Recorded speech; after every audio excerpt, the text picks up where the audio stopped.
पाकिस्तान में आने वाले वक्त में एसेंशियल लाइफ सेविंग ड्रग्स का बहुत बड़ा बहरान आने वाला है। ये मैं बहुत रिसर्च आर्टिकल आप लोगों के साथ शेयर करूंगा। गल्फ न्यूज ने भी इस इशू को उठाया है 7 फरवरी 2023 को। अगर हमने आज इस इशू पर ना आवाज उठाई तो एक वक्त ऐसा आएगा जब फार्मा इंडस्ट्री कोलैप्स कर जाएगी। मेरी इंफॉर्मेशन के मुताबिक 40 के करीब फर्म्स ऐसी हैं जो मुकम्मल तौर पर बंद होने वाली हैं, यानी 40 के करीब फार्मा प्रोडक्शन हाउसेस जो हैं बंद हो जाएंगे लैक ऑफ रॉ मटेरियल की वजह से, खाम माल और प्राइस इश्यूज की वजह से। अच्छा, इस जमन में मैंने बड़ी डिटेल रिसर्च की क्योंकि लोगों को दवाइयां नहीं मिल रही, ब्लैक में मिल रही हैं, और एसेंशियल ड्रग्स जो बहुत कॉमन बुखार की भी दवाइयां हैं वो भी शॉर्ट हो रही थी मार्केट से। तो इस जमन में मैंने बड़ी रिसर्च की और जिन लोगों से मैं राब्ते में आया मैं उनके नाम भी लूंगा आगे चल के, लेकिन जो इंफॉर्मेशन मिली, कॉस्ट इंक्रीज हुई है सिंस जुलाई 21 जो है वो अच्छी खासी कॉस्ट इंक्रीज हुई है मुख्तलिफ चीजों की। किस किस चीज की? 142% इंक्रीज हुई है फ्यूल कॉस्ट पर लीटर, यानी 112 से अब 272 ऑनवर्ड्स है। 70% इंक्रीज हुई है मिनिमम वेज में, जो कि 20,000 से लेकर अब 35,000 रुपए पर हो चुकी है। 177% इंक्रीज हुई है इलेक्ट्रिसिटी टैरिफ बिल में, और फिर जो हमारी ओवरऑल डी वैल्यूएशन है वो तकरीबन 78% है। तो जुलाई 21 से अब जुलाई तक बहरानों का अंबार है। अच्छा, अब जब एक फार्मा इंडस्ट्री को एक अलाउ किया जाता है कि आप इतनी ड्रग प्राइस बढ़ा दें, तो 7% इंक्रीज ग्रांट हुई है एसेंशियल ड्रग्स पे और 10% और दूसरी पर। तो 1300 ड्रग्स, 1300 अद्वियात ऐसी हैं इस टाइम पाकिस्तान में जिनको मैन्युफैक्चर नहीं किया जा सकता। मतलब जो फार्मा इंडस्ट्री है वो उसको मैन्युफैक्चर नहीं कर सकती क्योंकि उनसे प्राइस मैनेज नहीं होती और वो दवाई बनाई ही नहीं जा सकती। एज अ रिजल्ट वो दवाई जिसने 1000 रुपए की प्रॉपर तरीके से बन के मिलना था वो बहुत ज्यादा, इवन यहां तक मेरे पास मैसेजेस मौजूद हैं कि हेपरिन उसके नाम पर पानी तक लोगों को बेचा जा रहा है। इंसुलिन के नाम पे जो है धोखे हो रहे हैं, फ्रॉड हो रहे हैं, और लोग मजबूर हैं क्योंकि वो फिर गलत पैकेजिंग होती है और वो फिर 2 नंबर दवाइयां भी बनती है। एक गल्फ न्यूज का आर्टिकल है कि Pakistan pharma industries faces imminent collapse if no action has been taken, यानी कि अगर आप एक्शन ना लिया, ड्रैप ने, पाकिस्तानी गवर्नमेंट ने इस तरफ ध्यान ना दिया तो पाकिस्तान की फार्मा इंडस्ट्री कोलैप्स कर जाएगी। 40 फर्म्स बंद हो जाएंगी। इस्लामाबाद में जो इसके पाकिस्तान फार्मास्यूटिकल मैन्युफैक्चरिंग एसोसिएशन के जो सदर हैं, चेयरमैन हैं सैयद फारूक बुखारी, उन्होंने गल्फ न्यूज को बताया कि ड्रैप को इस क्रिटिकल सिचुएशन का अंदाजा करना चाहिए। सेवरल लेटर्स लिखे जा चुके हैं और इनएविटेबल कोलैप्स हो रहा है लोकल इंडस्ट्री का, वो टोटली कोलैप्स कर जाएगी। और फ्यूल प्राइसेस बहुत बढ़ चुकी हैं और अगर अब भी ना देखा गया और खाम माल की फराहमी को यकीनी ना बनाया गया, लोकल इन्वेस्टर को ताकत ना दी गई, तो एक वक्त ऐसा आएगा कि सब तबाह हो जाएगा और 40 के करीब फर्म्स जो है मुकम्मल तौर पर बंद हो जाएंगी। अच्छा, मेरी जाती जिनसे बात हुई वो है उस्मान खालिद वहीद। ये सीईओ हैं फिरोज सन्स लेबोरेटरीज के, किसी तारुफ की मोहताज नहीं है।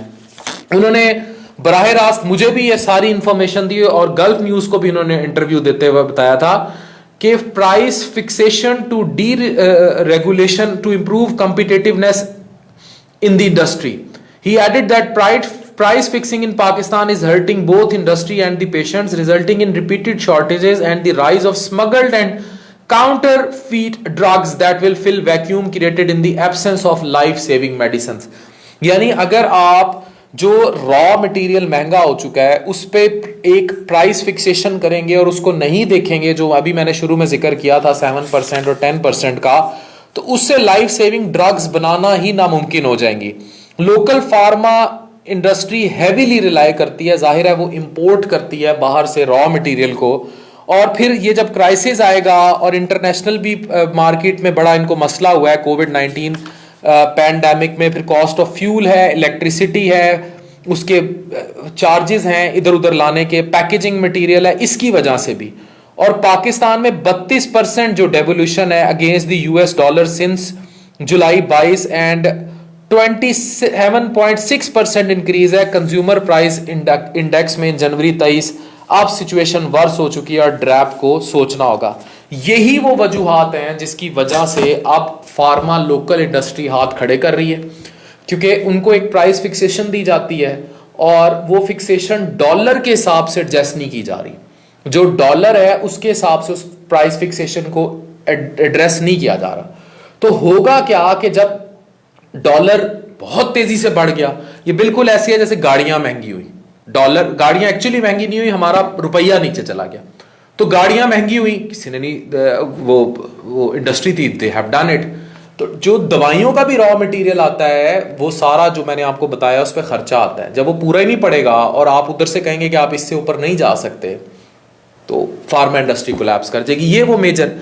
अब दूसरी तरफ जो बड़ा इमिनेंट मसला है वो है गरीब की जेब, जिस पर कोई बात नहीं करेगा, जिस पे हम सबको मिलके, फार्मा इंडस्ट्री भी इस चीज को बड़ी परेशानी से देख रही है क्योंकि कंज्यूमर खत्म हो जाएगा, दवाई नहीं लेगा, लोग मर जाएंगे।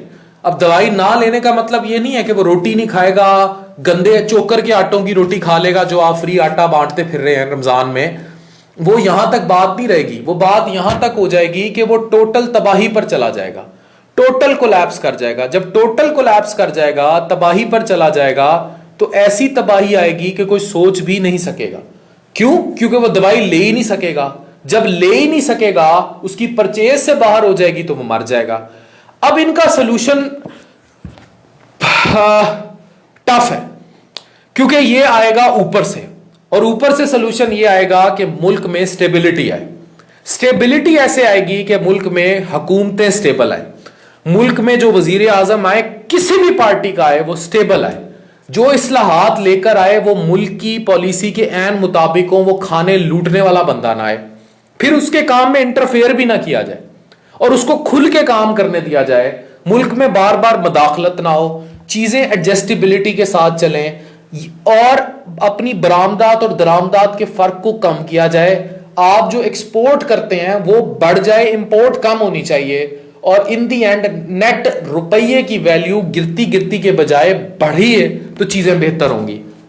अब इसमें ना मरीज का कसूर है, गरीब का कसूर नहीं है, ना फार्मा इंडस्ट्री का कसूर है। अब लोग कह देते हैं टोयोटा ने, होंडा ने, उन्होंने गाड़ी महंगी नहीं की, आपका रुपया जो है वो बिल्कुल नीचे आ गया। इसी तरह फार्मा इंडस्ट्री भी सर्वाइव। अब सवाल ये नहीं है कि मैं इनकी फेवर कर रहा हूं या मैं मरीजों की फेवर कर रहा हूं, सवाल यहां आएगा कि अगर दवाई मिलेगी नहीं तो ब्लैक में जो दवाई मिल रही है, मेरे सामने है हालात, जो ब्लैक में इवन वो कंट्रास्ट जो लोग सीटी स्कैन में यूज करते हैं उसकी प्राइस 10 गुना ज्यादा हो चुकी है ब्लैक में। चोरी आनी शुरू होगी ना फिर चीजें, और जो इंडस्ट्री यहां से बंद होगी, कितने लोग बेरोजगार होंगे। अगर 40 फार्मा की इंडस्ट्रीज बंद हो जाती हैं तो आप ये सोचेंगे मुल्क में बेरोजगारी, इन्फ्लेशन का और क्या लेवल होगा, फिर दवाई नहीं मिलेगी लोकली, ये कितना बड़ा मसला है। तो इस पे ड्रैप को, गवर्नमेंट ऑफ पाकिस्तान को और फार्मा इंडस्ट्री को मिलके बैठ के कंसेंसस बनाना होगा। एक चीज फिक्स करनी होगी, लोकल मैन्युफैक्चरिंग को देखना होगा, और जो ऊपर अरबाब इख्तियार बैठे उन्हें रुपये को स्टेबल करना होगा, रुपया स्टेबल होगा गवर्नमेंट से। तो ये सारी चीजें हैं, और मैं बड़ा रिसर्च करके ये आपको आर्टिकल गल्फ न्यूज का कोट कर रहा हूं कि जो इकोनॉमिक क्राइसिस है ये हर चीज खाता चला जा रहा है, लेकिन ये मरीजों को बहुत बुरा बर्बाद कर रहा है। और अल्लाह ना करे आप बीमार हो, खुदा की कसम आप उस कैफियत का रियलाइज करें कि आप में से किसी का बच्चा बीमार हो। मेरी बेटी उस दिन बीमार हुई, रात 4 बजे उसके लिए एक दवाई नहीं मिल रही थी, और पूरे मुल्तान में छोड़े, मैंने पूरे पाकिस्तान में फोन घुमा दी, और जहां से भी था वो दवाई मैंने अरेंज की, और मेरे पास पैसा था, मैंने ब्लैक में भी ले ली। खुद सोचें कि किसी का बच्चा किसी सरकारी अस्पताल में तड़प के मर रहा हो और उसको बहुत जरूरी किसी दवाई की जरूरत हो, और वो दवाई मार्केट में अवेलेबल ही ना हो, और अगर अवेलेबल हो तो 20 गुना ज्यादा प्राइस पे ब्लैक में, कहीं से ब्लैक में लोगे मिले, जैसे कोरोना के दिनों में शुरू हो गया था ये ड्रग्स जो आई थी बाद में उनके लिए काम। तो खुद सोचें कि क्या तबाही आएगी। ये तो गिद्ध भी ऐसे नहीं नोचते जिस तरह हम मुआशरे को नोचने पर आए हुए हैं, और जो मुल्क में हालात। आपको मैं अगर बताऊं ना कि कौन कौन सी अर्जेंट पब्लिक हेल्थ थ्रेट है जो दवाइयां नहीं मिल रही, उनमें कैंसर की, डायबिटीज शुगर की, जिसमें पाकिस्तान दुनिया में 3रे नंबर पर है, टीबी की, दिल की बीमारियां की जो दवाइयां हैं, दिल की, हार्ट डिजीज की, ये on the verge of economic crisis है, टॉप पे जो नहीं मिलेंगी। तो आप खुद सोचें कि कितनी बड़ी तबाही आ रही है, और इस तबाही को ना कोई एड्रेस कर रहा है, ना कोई देख रहा है, और ये तबाही कितनी बुरी हालत करेगी कोई सोच भी नहीं सकता। तो मेरी जब सीईओ साहब से बात हुई थी फिरोज सन्स के, मैंने यही कह रहा था, मैंने कहा सर देखिए you people are doing best and you are trying Usman Khalid Waheed sahab कि भाई चीजें ऑन दी गो आ जाएं, लेकिन you people have to sit with government of Pakistan for stability of things. In the end आप, हम डॉक्टर्स, ये मैं तमाम फार्मा इंडस्ट्री से मुखातिब हूँ, पीपीएमए के सदर साहब को मैं कह रहा हूँ, चेयरमैन सैयद फारूक बुखारी साहब को, कि आप ड्रैप के लोगों को कह रहा हूँ, बल्कि उबैद साहब से मेरी बड़ी दोस्ती है, उनको मैं खुद भेजूंगा। हम लोग जो डॉक्टर्स हैं, जो फार्मा इंडस्ट्री को डील करते हैं, वहीद साहब, फारूक साहब जैसे लोग, और they are doing very good work, और वो लोग जो मरीज हैं, जब ये सब बेनिफिशरी एक टेबल पे इकट्ठे नहीं होंगे इस मुल्क के हालात को लेकर, तब तक चीजें सेटल नहीं होंगी। और ये टेबल पे इकट्ठे हो भी गए, जब तक सरकार ऊपर से चीजें ठीक नहीं करेगी, इस मुल्क का गरीब मरेगा। आप ड्रेडफुल सिचुएशन का अंदाजा भी नहीं कर सकते।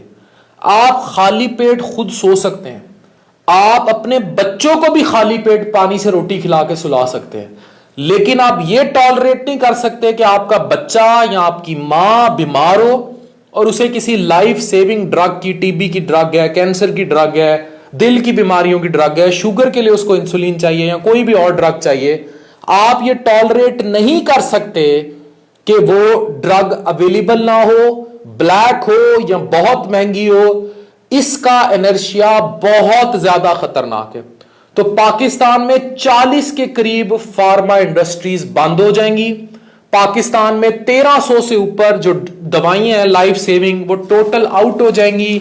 ये मैं बड़ी तफसीली रिसर्च करके बैठा हुआ हूं, ये रिसर्च सामने है, और अगर कोई इसको झुटला सकता है तो वो सवाल इकट्ठे करे अपने आप से, अपने जमीर से, कि इनका कोई बीमार होगा तो ये सर्जरियां कराने लंदन चले जाएंगे, इनका कोई बीमार होगा तो ये बाहर चले जाएंगे, ये इन चीजों को सॉर्ट कर लेंगे, इवन छोटी मोटी प्लास्टिक सर्जरियां भी बाहर से करा लेंगे।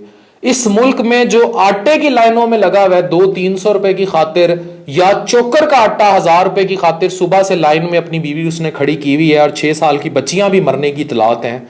मुझे बताएं, जो ड्रग ब्लैक में होगी, गल्फ न्यूज कहती है ये सारी फार्मा इंडस्ट्री कोलैप्स पर है, वो दवाई कैसे खरीदेगा? इस बात का जवाब दे दे। और अगर वो दवाई आपके बच्चे को चाहिए हुई तो वो कैसे मिलेगी? अब डॉलर ऊपर जा चुका है, दवाई की प्राइस फिक्स की हुई है कि हम इससे ऊपर नहीं जाने देंगे, और कोई टेबल पे आने को तैयार नहीं है। वो कहते हैं हम दवाई बंद कर देंगे, क्योंकि जाहिर है बनाएंगे कैसे? क्यों बनाएगी टोयोटा गाड़ी? अगर उसने गाड़ी उसकी मैन्युफैक्चरिंग यहां आ रही है 50 लाख रुपए में, ठीक है, और आप कह रहे हैं गाड़ी 30 में बेच दो, क्यों बेचेगी? यहां से चीजें खराब हो रही हैं। इसमें सबसे बड़ा कसूर हमारी अरबाब इख्तियार का है। ये जो लड़ती हुकूमतें हैं, ये जो ट्विस्टिंग है, ये जो भी तबाही आ रही है, सबसे बड़ा ये जो इकोनॉमिक डिजास्टर पाकिस्तान में और पॉलिटिकल डिजास्टर है, सबसे बड़ा कसूर इसका है। जो गरीब मरता है, दवाई नहीं मिलती। दूसरा बड़ा कसूर उन लोगों का है जो ब्लैक में आज भी, मतलब रमजान आया, फ्रूट गायब कर दिया मार्केटों से, जखीरा अंदोजी शुरू कर दी। ये जो हम गिद्ध इकट्ठे हो गए हैं पूरे मुआशरे में, दूसरा कसूर उनका है। और तीसरा कसूर फिर इन दी एंड उस गरीब मरीज का भी आ जाता है जिसने मरना है, उन 40-50 इन्वेस्टर्स का भी आ जाता है जिन्होंने फार्मा इंडस्ट्रियां लगाई हैं। और वो कसूर फिर ड्रैप का भी आ जाता है कि वो क्यों नहीं चीखती। और वो कसूर पाकिस्तानी गवर्नमेंट आपस में सिंह छुड़ाएगी तो वो बात करेगी ना। बंद होती हैं दवाइयां, हो हम लंदन चले जाएंगे इलाज कराने, लोग मरते हैं, मरे। कोई तो सोचे कि मुल्क में तबाही किस धाने को है। आग आपके घरों को है, रोम जल रहा है और नेहरू बांसुरी बजा रहा है। This is happening with pharma industry and overall every industry in Pakistan. Doctor pharm के सर साइनिंग ऑफ।